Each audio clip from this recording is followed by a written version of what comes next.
Hello cover stitchers. Today I'm going to chat about using a cover stitch machine to top stitch over seams. So I'm not talking about going over or past a seam such as when you're hemming. I'm talking about when you actually want to stitch on top of, top stitch a seam that you've already done.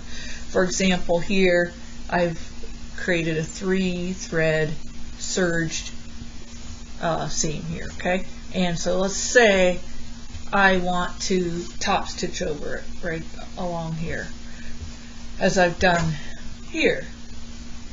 First I did a seam and top stitched over it.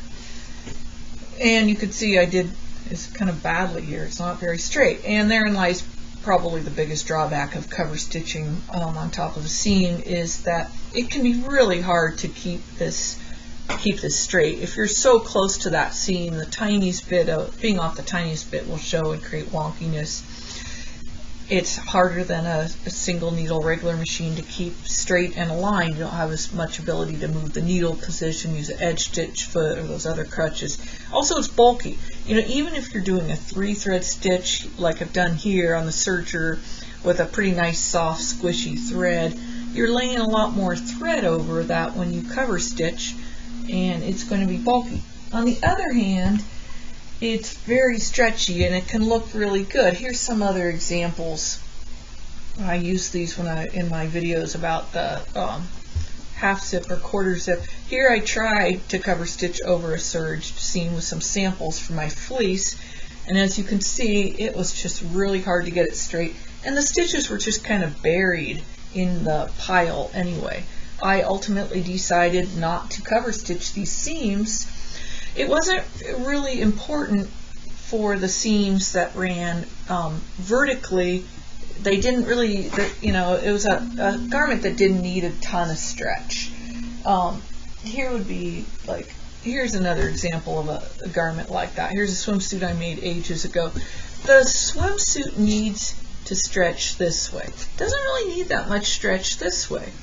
And so I just top stitched these seams with a regular machine, which with my edge stitch foot I was able to get really accurately, and it's got plenty of stretch. Not as much as it would with cover stitch, of course, and it's not as tidy on the inside. You know, you got this floppy stuff.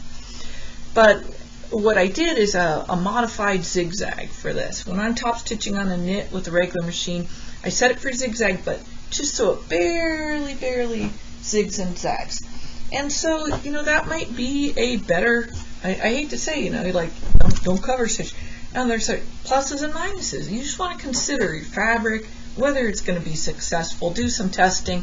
This was early on in my cover stitch career, and which I had a cover stitch. I did the hems with the cover stitch, but I was a little chicken on the neckband, and so I just used a modified zigzag. You know, you get this fluffs up a little, pops up. So that's one reason the cover stitch is better. But you know, it still looks good, and it's a lot easier to keep it straight.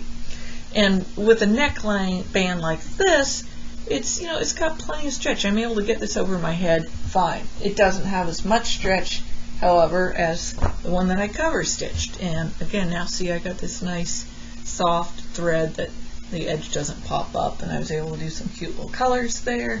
So you know, there's ways you can get it to look good. You just have to consider if it's worth it. On the bulk issue, if you're cover stitching down a seam because you want to pin it down, flatten it nicely, you know, there are other alternatives, like this flat lock stitch I did on my serger, and that makes a really nice flat lapped seam that's very comfortable, and I find it to be really durable. Probably not as durable as serging and then cover stitching, but it makes it really unbulky. So there's times when you might want that. On the other hand, elastic, I love cover stitching elastic down. It's just so easy if you zigzag the elastic to the end, and as long as you roll that fabric over the edge and keep it snug against that edge, you already have a built-in guideline of that width. And of course, hemming things like the legs where you really want it needs to have stretch to have your foot go through. That's definitely a time to cover stitch, but that's hemming though. Another time to cover stitch